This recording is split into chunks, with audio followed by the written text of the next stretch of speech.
Investing in a relationship, either personal or in business, is like pouring water into a bucket. We only have so much water per day.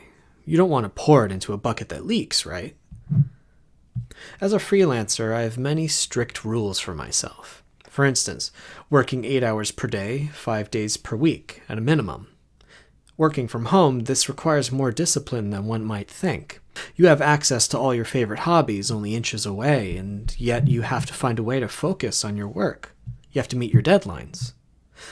I also have another strict rule. I do not share details of private business interactions between myself and my clients. Not even my price quotes. If someone wants to know my hourly rates, they have to ask me. I don't advertise it. This is to protect the privacy of my clients. I don't want anyone to know what other people are paying for or what they've paid for certain work, since the details of every commission are different. Privacy is the bedrock of good business. At least I think so. I have clients who will buy my comics online, for instance. They need to be sure that I won't mishandle their shipping information. Again, the magic word is privacy, trust. Nobody wants to put water into a bucket that leaks. Recently, however, one of my clients, a professional, or so he calls himself, has decided to turn details of my private interactions with him public, and has been erroneously speculating about my motives, filling in blanks with his own imagination. This will lead others to believe mistruths about me, which may dissuade others from working with me. I can't have that. So I've decided to slap some flex tape over this leak. Before I begin talking any further, let me assure everyone that I will not say the name of this client.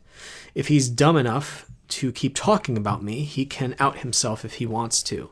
For my part, I do not want to reward misbehavior. People who misbehave do not deserve publicity. If one of my fellow creators wants attention, they will have to work hard and earn it like the rest of us. Picking stupid fights is not how you get my attention. In fact, the opposite's going to happen. You'll lose the right to interact with me. Here is the order of events as it pertains to this case.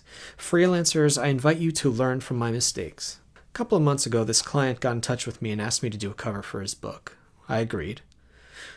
The client announced our intent to work together on social media, which I found a little strange, but I guess that was publicity. The client agreed to send me art reference, which I could work from. Time went by. I received no reference to begin working on the cover, so I moved on to working on my next book. During these weeks, I noticed the client picking very public fights with other comics creators. The bickering seemed unnecessarily dramatic and pedantic, as if this individual was trying to intentionally misunderstand his opponents to put on a show. It felt as if the fights weren't to build bridges, but rather to grandstand. I found this extremely distasteful and surmised this was likely a pattern of behavior with this individual. Perhaps it could happen to me if I ever displeased him. This has happened to me before a number of times, and I don't like being lied about to thousands of people. Having been turned off by this client's behavior, I decided to unfollow them on Twitter. Note that I didn't announce this. I never do.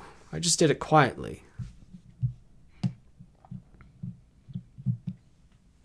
Within a short amount of time, strangely, the client noticed that I unfollowed him, and he asked if I intended to still work on the comics cover. I said no, and explained that I didn't appreciate his public quarreling with other creators. I will not say exactly what the client said in response, as it is private. Suffice to say, he was accusing me of things that weren't true, using his imagination to fill in blanks when I gave him a very simple answer. He did publicly tweet, though, that I was canceling the job to kiss the butt of another creator he was picking fights with. So, to comment solely on that, since it was public, I am an adult, and I am fully capable of independently observing human behavior. I make up my own mind about who I choose to work with. I do not conspire or kiss butt. I chose not to respond to the personal messages, and decided to leave him alone. Later in the day, I tweeted about my block list. Every now and then, people ask me about why I block this or that person, so sharing these types of ideas helps me develop my own thoughts. I wrote this, directed at no one. Quote, PSA, public service announcement. I don't openly discuss who I block or why. I think it's unprofessional to turn private matters public in an attempt to get the crowd on one's side. For creators to drag their peers through the mud to gain clout, it's a low-class move. If I ever resort to a block, it's because I have more important things to do than argue on the internet. It's only after I associate specific names with negative patterns. Talk is cheap, life is short, and I do not enjoy wasting time. I have comics to draw and games to make. Again, although this was not directed at my client, he believed that I was talking about him. He quote-tweeted me and began publicly picking a fight with me, as he did with those other creators. This confirmed to me that I made the correct decision not to work with him. This is a man who will trade relationships for social points.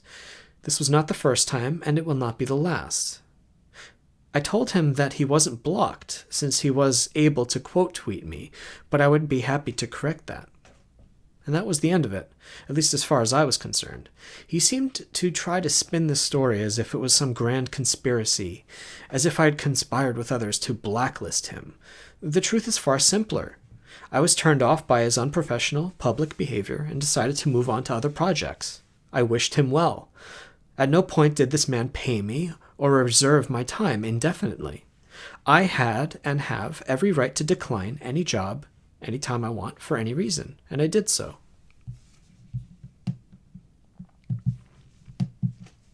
Here's my analysis. If this story sounds like a script from a Coen Brothers movie, I would totally agree with that assessment. Stupid events precede even stupider events, creating a snowball of nonsense that leaves everyone exhausted without a penny to show for their trouble. It's a damn waste of time. Creators with big mouths do more to harm their own reputations than anyone else ever could. This is one of the reasons why privacy is not negotiable when I do business. I want to work with people who can trust me and who are trustworthy. If mature partners disagree about something privately, they can simply wish each other well and move on with their lives. Immature, unprofessional types will tell everyone, try to get them to their side, and use other people's reputations as a tool to stand on others' heads. There's a story of a man who took his prospective business partners golfing. If he saw his partners cheat during the game by moving the ball, that meant they would likely cheat in other ways too. Such people are not to be trusted. I watch how people behave around others, and I listen. That's how I decide who to work with and interact with. As freelancers, we have the right to part ways with any client for any reason. If they seem cool at first, then start being jerks, you have the right to cut off contact immediately if you want to. Although offering reasons is a good courtesy, we're under no compulsion to work for them. They do not have the right to your time, attention, and labor. They do not have the power to compel you to speak to them if you don't want to. My takeaway is this: I do not accept every job. I interview my clients to see if I get a good vibe. If not, I walk away. Sometimes we take jobs that we shouldn't. It's no big deal. You live and learn. The only time a mistake is truly a waste is when we don't learn from it. On a related note, I'm sometimes asked why I block so many people on Twitter. The reason is simple. I lack the personal bandwidth to deal with everyone. If I associate a name with too many negative interactions, I'd rather not give them the opportunity to waste my time. It's far better and healthier for a clean break, to cut off a limb rather than leave it attached where it can infect the rest of the body. My job is not to interact with people on Twitter. It's making things. Twitter's just a tool to that end. A block simply means I'm closing a lane. In some cases, it might even be temporary, a distraction. In other cases, like members of harassment networks, it is certainly permanent. Rather than dwelling on why I blocked this or that person, I would recommend each person not announce it and instead move on and try to become better people.